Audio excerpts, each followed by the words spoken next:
There we go. Hey everybody, and welcome to a strange episode of Toy Ventures. I am with my friend Sam and my son Dean, and we're over here at the Mississauga Toy Show. So let's go check it out and see what we can find.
I'm here with my buddy Peter, and he's always at this show with some interesting stuff. What's the most interesting thing you brought? Today, I think it's the hollow cheek Tusken Raider. What's a hollow cheek Tusken Raider? So it's a variation on the Tusken Raider. Yeah. It has holes in his lower cheeks, and it's a variation that is hard to find. I did not know that. Yeah. Wow.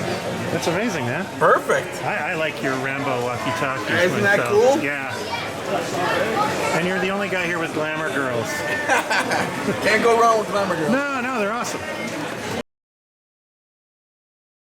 I have to be honest, my expectations for the show weren't personally all that high. I was just there because it would be a fun thing to do with my son and catch up with an old friend. And, well, actually, this show had a few surprises. I'd say the best thing that I saw that I didn't pick up were these Arcturus and Alcor figures by a French company called Ceji Arbois, and these were based on the television series known as Goldorak. These figures were mainly available in France, but also the French-speaking part, Quebec, of Canada also got it because those shows aired there, and there was a lot of free trade between France and Quebec. The reason that they're in parts like this is they were made by Hasbro for Ceji Arbois, and they are using the Super Joe body, which of course degrades over time because the joints were made of rubber. These are kind of commonly found like this, and it was really awesome to see. The seller wanted a little more than I was willing to pay. However, he is right. He is the only person at the show with something this special, and I think that's what I was initially just drawn to, was the rarity of these items. And yeah, they are pretty fabulous and very rare, even in Canada. So the first thing I grabbed at the show was this, the Buck Rogers Laser Scope Fighter. This is something I've actually missed out on a couple of times at the show, where I walk past it and don't take it, and it's gone when I get back. This is the Buck Rogers Laser Scope Fighter, and I actually have one of these in the box, but this one is in a Canadian box, and if you follow me, you know I have a little bit of a affinity for the Canadian packaging. I'm probably going to do a vintage Mego episode about this piece soon, so I won't dwell on it too much. But it's a really clever concept of being, not only a spaceship, but an electronic toy to simulate space battles. And it's one of Mego's better efforts. After I negotiated the price, I didn't even realize there was actually 2 figures included in the lot, making it even greater. I've got a Tiger Man and a really nice cane as well, so that was a nice surprise. And honestly, I was content with this. I had no ambition to look for more toys. I just decided to shoot some content and walk around, and I'm glad I did, because way tucked in on a shelf I noticed a familiar logo, and that was Cosmo Man from the Interchangables by Hourtoys. If he looks familiar, it is because he's a Micronaut, produced under license from Takara. This is a middle 80s project by Marty and Howard Abrams, who still had the rights to the Micronauts, and they decided to put out this line called the Interchangables, and there's several iterations of this stuff. And I remember this stuff just being dumped at my local Toys R Us in around 1984 or 85, and I didn't pick much of it up, much like the mini Godikins I like to collect. And yeah, this stuff just doesn't show up anymore. And to find one at a show, I mean, I have trouble finding vintage Micronauts, let alone these, was just a huge deal to me. I had to borrow $20 from my son, so that's what that feels like, to pick this guy up, but I'm so happy I did. He is on a Canadian card, which makes it just that much sweeter for me. And yeah, it's just such a brilliant item, and really scratched the itch, and I'm glad I went to this show. I had a brilliant time with my son and my friend, and we went out for lunch after, but to actually go and get something is just incredible. Very validating. So this was a really fun experience for me. Thank you for watching, especially all the way to the end. And if you like this channel and what we do, please consider checking out our magazine, Toy Ventures, named after this program. It is an old school print magazine devoted to love of vintage toys. This is a new publication. We've got 12 issues and counting, and you can find them in our shop. Thank you. That's all for this week, folks. I hope you've enjoyed it. If you can, let me know what you would have picked up at this show. I always find that an interesting thing. You can let me know in the comments below or at our Pod Stallions Facebook group. Thank you as always for watching. If you're new to this, please consider hitting like and subscribe. Until next week, be well and talk toys, not other people.